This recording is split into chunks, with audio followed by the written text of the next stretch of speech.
السلام علیکم دوستو، بسم اللہ الرحمن الرحیم۔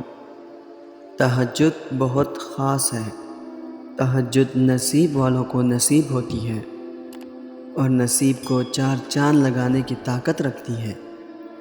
تہجد ناممکن کو ممکن کرنے کی طاقت رکھتی ہے۔ یہ جو دل اتنا بے چین ہے، تہجد روح تک میں سکون پہنچانے کی طاقت رکھتی ہے۔ جو دکھ سکون نہیں لینے دے رہے، تہجد ان کو سکون میں بدلنے کی طاقت رکھتی ہے۔ تہجد کی دعا مقدر بدل دیتی ہے۔ تہجد آپ کا دوست ہونا چاہیے۔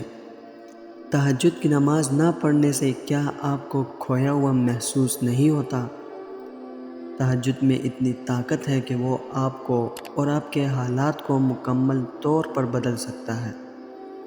تہجد میں آپ جو بھی دعا کرتے ہیں، اس کا جواب اپنے مقررہ وقت پر معجزانہ طور پر دیا جاتا ہے۔ تہجد تمہارے تمام دکھوں اور تکلیفوں کا علاج ہے۔ اللہ رب العزت نے اتنا سکون کائنات کے کسی وقت میں بھی نہیں رکھا جتنا تہجد میں رکھا ہے۔ تہجد ایسا پردہ ہے جو تمہارے اور اللہ رب العزت کے درمیان حائل ہونے والے فاصلے سے اٹھ جاتا ہے، تاکہ نہ تمہارے مانگنے میں مشکل آئے اور نہ اس کی عطا دیکھنے میں۔ قرب کی انتہا کو پہنچ کر تمہارا جسم سجدے میں گر جاتا ہے، مگر قربت کی انتہا کو پہنچ کر تمہاری روح سجدہ ریز ہوتی ہے۔ فرض نماز محبت کی دین ہوتی ہے، مگر تہجد کا سجدہ وہی کرتا ہے جس نے عشق کیا ہو۔ تو اگر اللہ رب العزت تمہیں تہجد تک لے آیا ہے تو جان لو کہ اس نے تمہارے لیے عشق کو چن لیا ہے، یعنی تمہارے لیے خود کو چن لیا ہے، اور اس نے تمہاری ہر فریاد پر کن کا ارادہ باندھ لیا ہے۔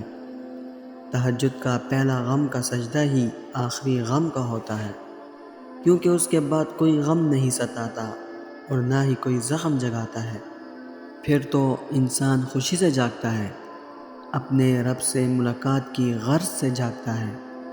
تو پھر اگر راتیں بے سکون لگتی ہیں تو راتیں اللہ رب العزت کے ساتھ گزار لیا کرو۔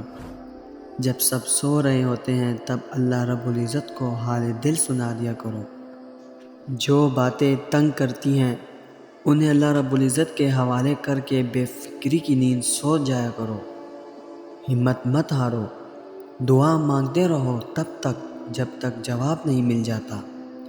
جب وہ تمہیں صبر کی انتہا پر لے آتا ہے تو یقین رکھو کہ اب آزمائش ختم ہونے والی ہے، اور پھر ہر اس چیز سے نواز دیا جائے گا جس کے لیے تم راتوں کو اٹھ اٹھ کر جھولی پھیلایا کرتے تھے۔ دعائیں کبھی بھی رد نہیں کی جاتی، پھر وہ تہجد کی دعا ہو یا کسی فرض نماز کی، پھر وہ ہنس کر مانگی گئی ہو یا روتے ہوئے، پھر وہ کسی نمازی کی ہو یا بے نمازی کی۔ جو کافر کو بھی خالی ہاتھ نہیں لوٹاتا، وہ تمہیں کیسے بے یار و مددگار چھوڑ سکتا ہے؟ یقین کرو وہ تمہیں عنقریب خوش کر دے گا اور تم حیران رہ جاؤ گے۔ دوستو، میں امید کرتا ہوں اس ویڈیو نے آپ کو فائدہ ضرور پہنچایا ہوگا اور آپ کے دل کو سکون ضرور ملا ہوگا۔ ویڈیو اگر پسند آئی ہو تو ویڈیو کو لائک کر کے اپنے دوستوں کے ساتھ شیئر ضرور کر دیجیے گا، اور اگر ہمارے چینل پر نئے آئے ہیں تو چینل کو سبسکرائب کرنا مت بھولیے گا۔ انشاءاللہ ملتے ہیں اگلی ویڈیو میں۔ اپنا بہت خیال رکھیے گا۔ اللہ حافظ۔